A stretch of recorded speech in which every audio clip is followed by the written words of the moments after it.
Yes, what is happening today, my friends? Are you ready for takeoff? I wonder if this is best or worst. I think this is best. Let me have a look. I think this is good. I have to deal with this as long as I can manage my operational entity. So today is Monday after Shabbat weekend. So how are you? I forgot, and I've been out. I was intrigued by the petrol or fuel price, because it had been very pricey, high price. So today I wanted just to fill it up so I didn't have to pay when I was in desperate need. Just to be prepared. And I bought stuff that I know I can have in bad days. So I just hamster, as they say, as the hamster do, collect, and will use it over time. Maybe it is more convenient. While I have this car, I can use it to transport a bigger amount. So I don't need to take all these walks with a lot of heavy loads. Today is a good day. But what is the topic? The topic of today is Shalom. Peace. What is it about peace that we urge?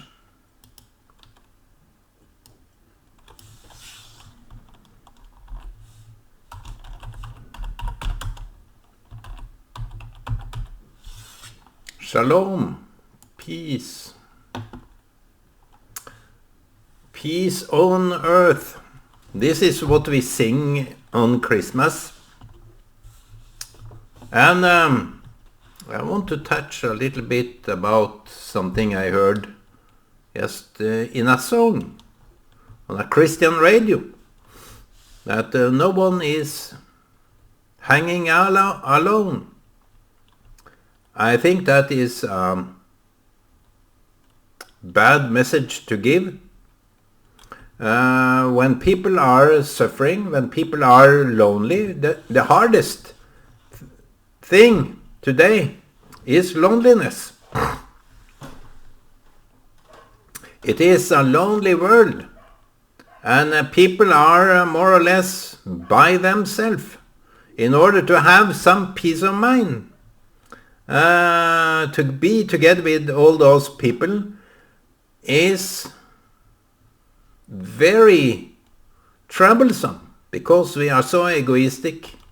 Not in a bad way, but if you think about egoistic in a neutral way, every so often there is a disagreement.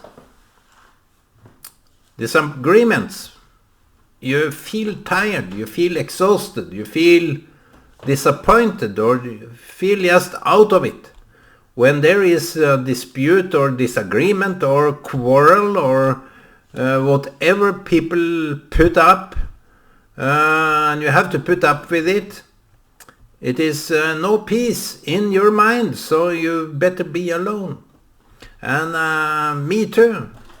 That is me too for you.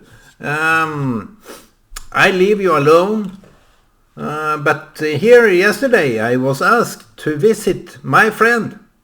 So that is a good thing. He invited me, and certainly I will come. Certainly I will take the trip. Maybe tomorrow, maybe next year, I don't know. Maybe Wednesday, when I go to town, I will do this trip, visit him with Shalom. I want peace, and I told my friend that all this talk about Israel and Palestine is it's making a toll on me, because it is this big fight never ends in peace. And if you dispute and you are so sensitive, I'm sensitive. Not that you need to be alliance with me, but the situation is so harsh in itself. All the suffering, and to blame only one part, mainly Israel, that is blamed for doing genocide. I think that is a gross mistaken. It's mistaken, because you don't take people hostage, you don't kill children, you don't kill civilians. Something else is you attack military, but those coward people, they are hiding in their tunnels and caves, and go out and rape and kill and do bad stuff. And that is for me so horrendous that I didn't think that I would be so. I hadn't the faintest idea of how I would take it. I just took it.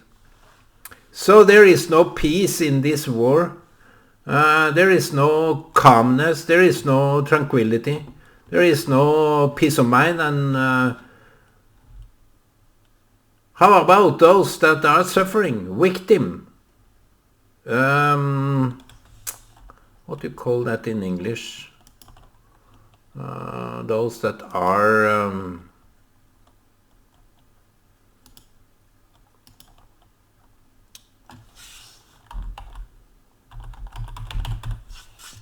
next of kin. Those that are next of kin in many situations, those that are directly killed or abducted as hostages and found later dead. That is no shalom for them, not in a far way. They have to strive for life. They have to live as if they lived for those that are dead, ceased. So, my friend, we are talking about peace. And just recently, I read something on the Facebook. My friend, what is her name? I don't have it here.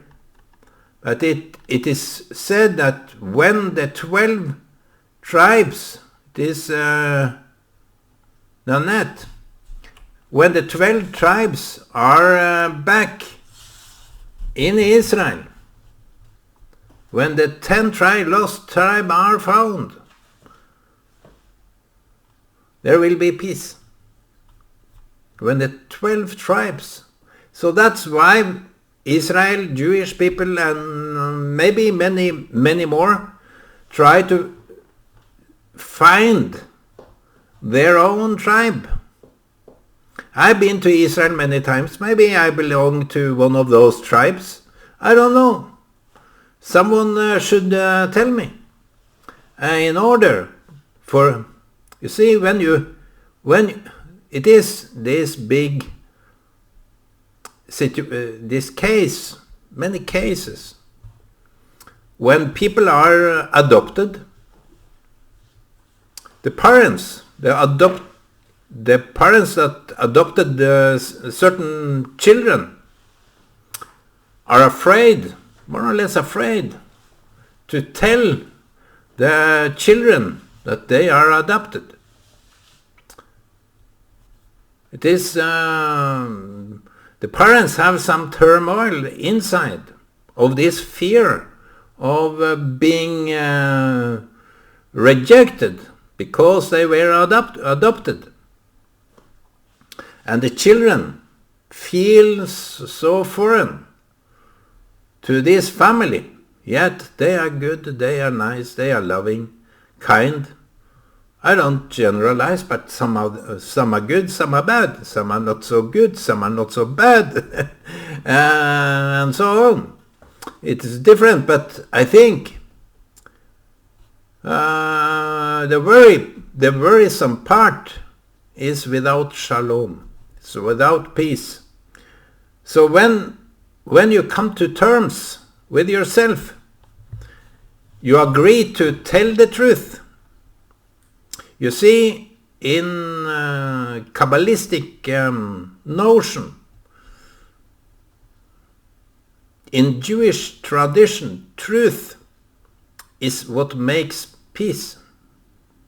Hiding the truth makes war, makes fear, makes all kind of disputes.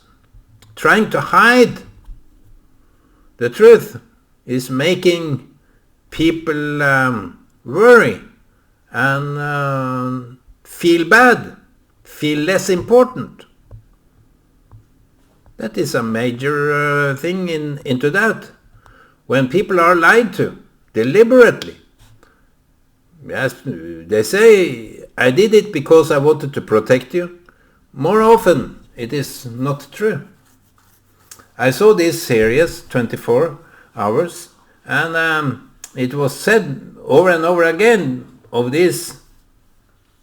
I think it was more or less of a theme, underlining theme, that people do certain things in order to protect something.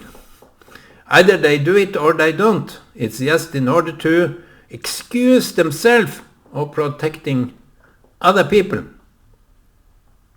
Just as an excuse. And many times, I would say, the parents, the adoptive, those that are adopting children, they use this not telling as an excuse of protection. Truth feels hard and harsh. But in a Kabbalistic and Jewish mindset, the truth will always prevail, will always set you free.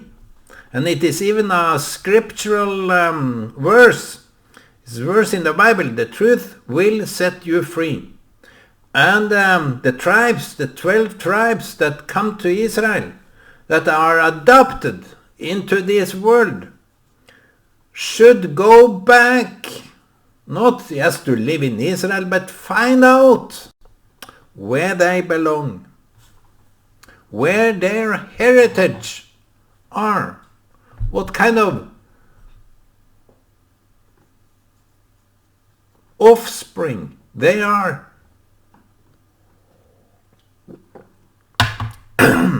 It is an odd way to talk about truth, I agree.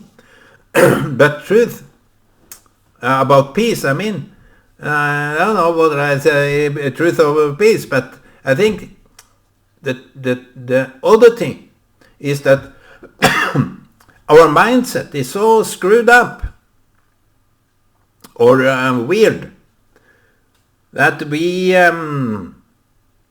we think that our silence will be good when we have whistleblowers that risk their head in order to say what the truth is. And if you see that short incidence of telling the truth is so bad, that what will happen then? What will happen to them? What will happen to us? To me, the whistleblower? What would happen if that fear is taking over?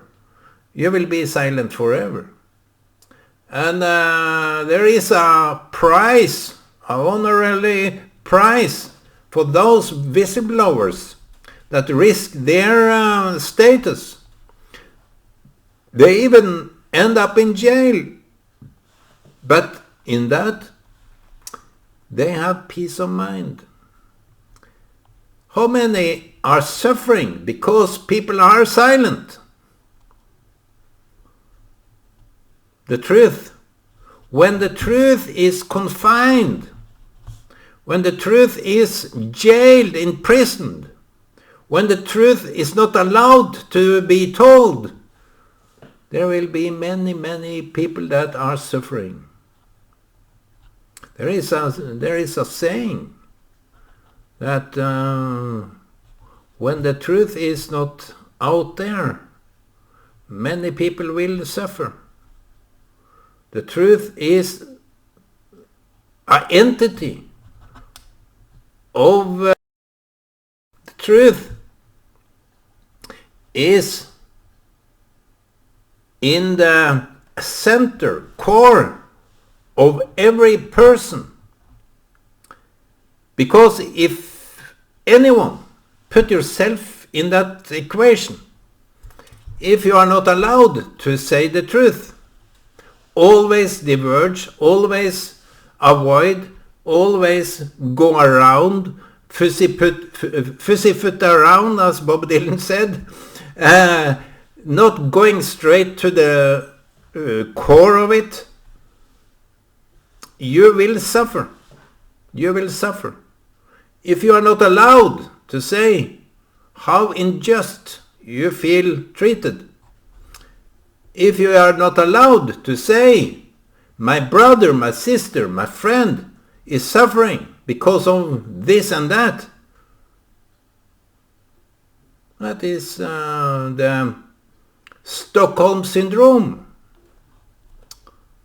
Peace comes with truth. But what a oddity, when people fear to tell the truth. So, you see, when you are, if you are adopted or have adopted children, when you are coming to terms with saying the truth, you come to terms with yourself that the truth will always be the right. Not always, as if you don't like someone, you try to cover it up, of course. I don't go into such considerate matters that doesn't really mean anything. As my mother asked me once, let me take that as an example for that. She was let me Google that too. I want to say it right.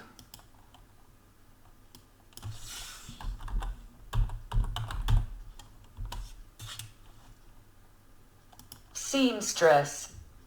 Seamstress.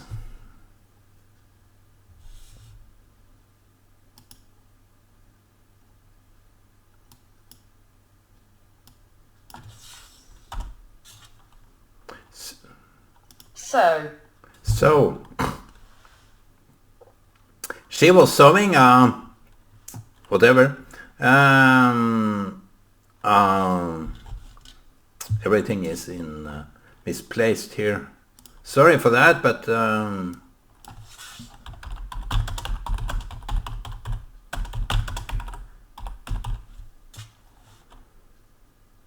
My mother sewed a dress.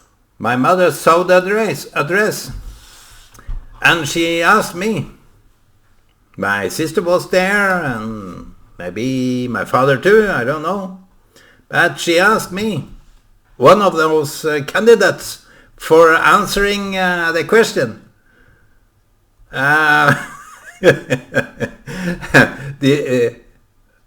What is your opinion about this dress on me?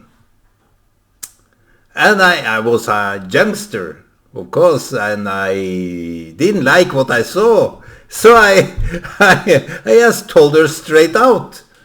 I don't think it fits you well. It's not that good. But I learned a lesson, because I think it was to be asked. I think I have told my children just to say the truth, despite what I react. But of course, if you are asked by your girlfriend or something, what do you think about this and that? I've been just to the hairdresser. What do you think? Oh, you are so beautiful. Even if you don't like it, you can brag about it, and you can deliver a good message that she is so hot, she is so nice, and nothing more could beat that hotness to her. That is something different. But when truth is about to be covered up because you are covered, because you can't stand of unjust, you will end up in prison yourself. But when you tell the truth, you may end up in prison. But even in prison, you can feel free. You can feel at peace.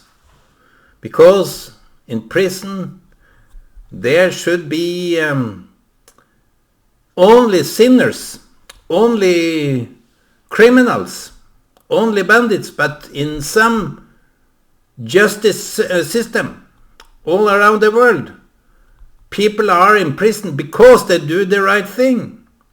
What about Jesus that died because he did the right thing? He was imprisoned by those bandits. So you have in many countries that mistake people for doing right by imprisoning them, making them fear the government, the system. And no one should do that. Truth should be liberated. You see, the right, it is so intrinsic in itself, because when I talk about the truth, it is you as a person. You need to be liberated.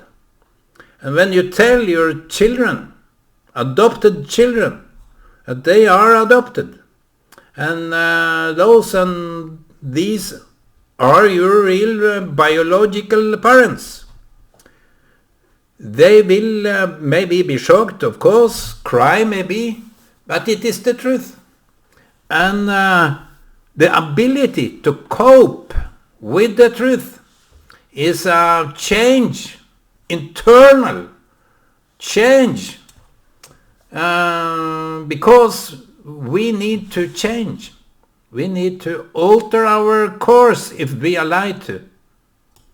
You see, it's written in the scripture.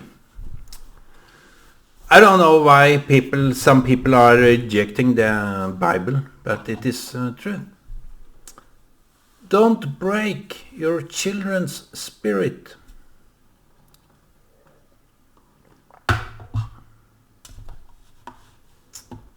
Don't break your children's spirit. What is that really about? I think it is about believe in themselves, believe in the truth in themselves, that they themselves are container of the truth. You may be scrubbed, you may be sliced, you may be harmed, you may even be killed, imprisoned, and so on. But if you die or suffer because you are upholding the truth, you have some kind of a pride to that, a glorious pride. He died because he defended the truth. So the peace is not without any fight, my friend. The peace is when truth is applied. You can't have peace without any truth. That is the message of today. Peace. Shalom. Let me put it up again, because it is a very simple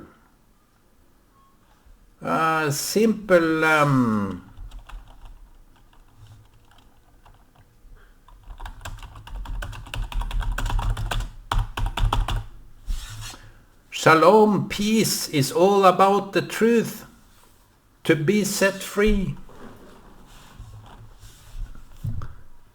It is true. And when you say this, the true thing, if you have lied, if you have stolen, if you have harmed, if you have belittled, if you even have killed, you can be liberated. You can have peace. You can have shalom when you tell the truth. For the court, for those that are suffering.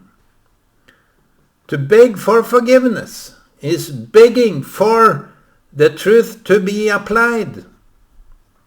So my friends, when the tribes of Israel is returned, we will see the release of peace all over the world. I believe so. I believe so.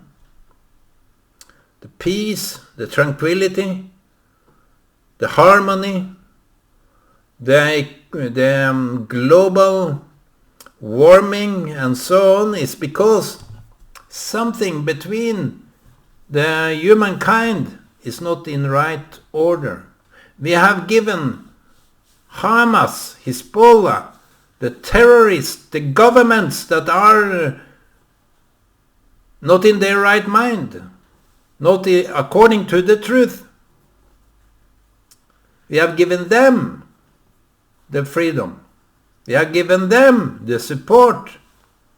We have given them the Stockholm Syndrome. I wish upon a star. I wish that the truth is a light. The truth is a light. When you see, the truth is a light, a torch. So when children know they are adopted, they know the truth about themselves, will be a light that makes them realize themselves in a true way, in a sobering, true way. My friends, this is good topic, because you can apply to be adopted or lied to or suffering or broken spirited of your father, to come to terms with the truth. Everyone knows the truth.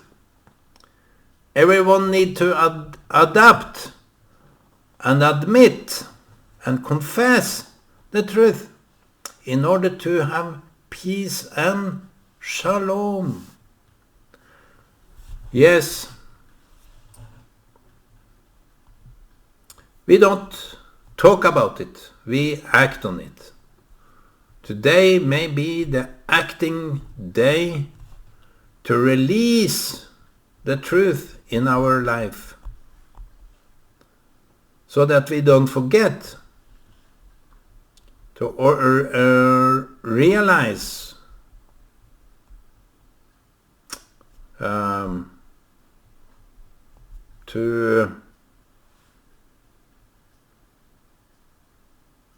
it's about scanning. The scanning is about light that is surfacing the area. And when the scanner is applied, you will see what bumps and dumps and marks there are. Even underneath. There are scanners that goes underneath the surface. And that is the truth. My friends, I wish you all a good day, a peaceful day with the truth applied. So I wish you all shalom.